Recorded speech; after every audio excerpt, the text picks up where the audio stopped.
Well, a story that I like to tell you, because some of these facts are not known. There has been a lot of stories written about Bugatti. The one established by Romano Artioli.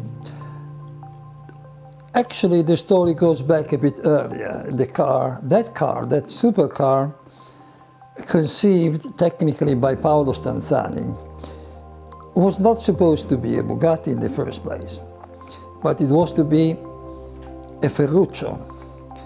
That was the name that Lamborghini thought could be appropriate for his new and second venture into supercar design. I remember precisely when I met him and unexpectedly Paolo Stanzani at Ferruccio Lamborghini house in Bologna. It was on the 30th of March 1985.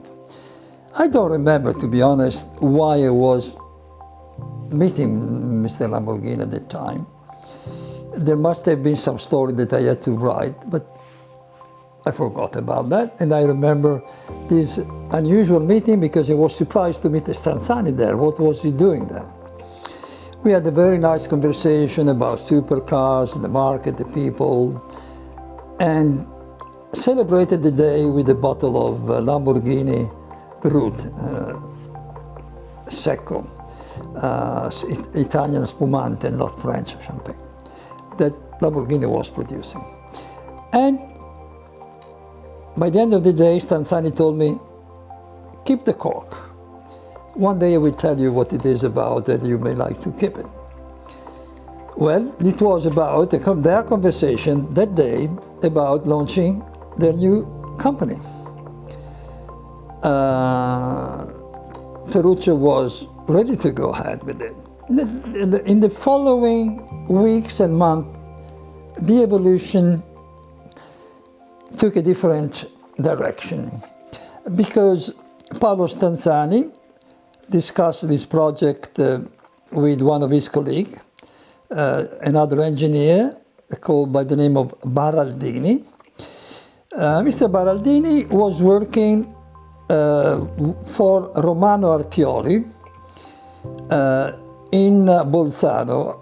Artioli was the leading dealers for Ferrari in southern Germany and in Italy. He was a fantastic salesperson. His organization was fantastic.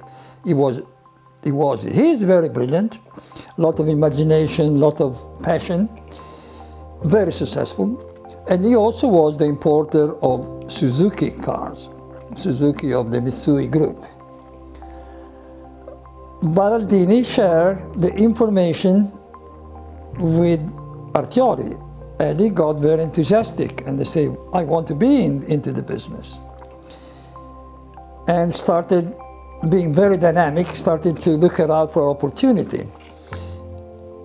And met with another gentleman, Jean-Marc Borel, a French guy, who was in contact with the owner of the Bugatti brand name in France, that was Aerospatiale.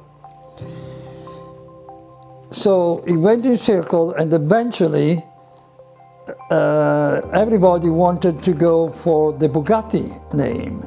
Artioli would put a lot of money into it, and there has been discussions and talks and meetings between the people about how to move ahead.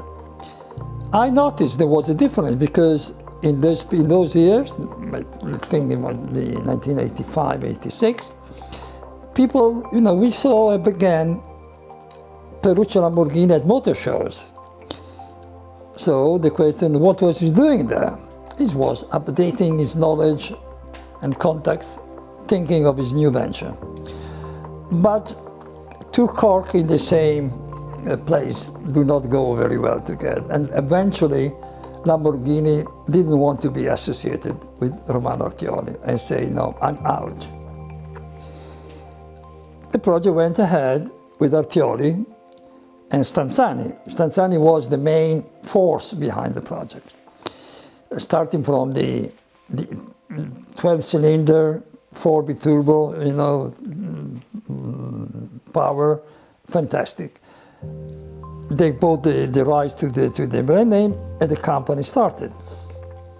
But again, we had a conflict here. Who was going to lead the company? Artioli was not the man to be second to anyone. And Stanzani, of course, had his own child to grow and his dream to make a reality. So they started with a fantastic factory in Campo Galliano. I visited the factory very soon when they were testing the engine that had already been designed in Stanzani's own engineering studio in Bologna, and everything was looking great. But one day the two had an argument about who was going to control the company, and there was financial movement, that is not interesting in our story, but Stanzani was out, and Romano Artioli was running the business. What has this to do with design? Well, the fact that after a long search all around Italy, Stanzani eventually decided that the car should be designed by Marcello Gandini. An old acquaintance, an old friend of him, since the very Miura.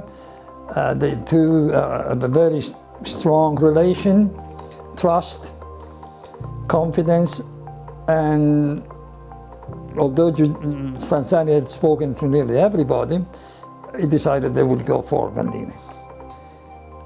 But he let also the other old doors open, and indeed Giugiaro introduced, I think it was in 1990, his own design concept for the new Bugatti. I didn't like either. I didn't like the Gandini car because it was too much of a sort of a prototype, and we eventually have seen something in that direction, the new Lamborghini and somewhat in the Cizeta. And I didn't like either the Ital design because it was rather plain. It was a nice looking sports car, but it could have been anything. It was not a real Bugatti. Indeed, the first model that was really talking of Bugatti is the one that Zviazzicolia, on his own simple way, introduced in Frankfurt. I don't remember the name of the year, but I noticed this in a party, and they say, oh, this is something that is really talking of a Bugatti. In fact, the Gandini concept was manipulated by a friend of Artioli to become the EB 111. But again, I don't think it was a convincing design. To be honest, I never liked those Bugatti.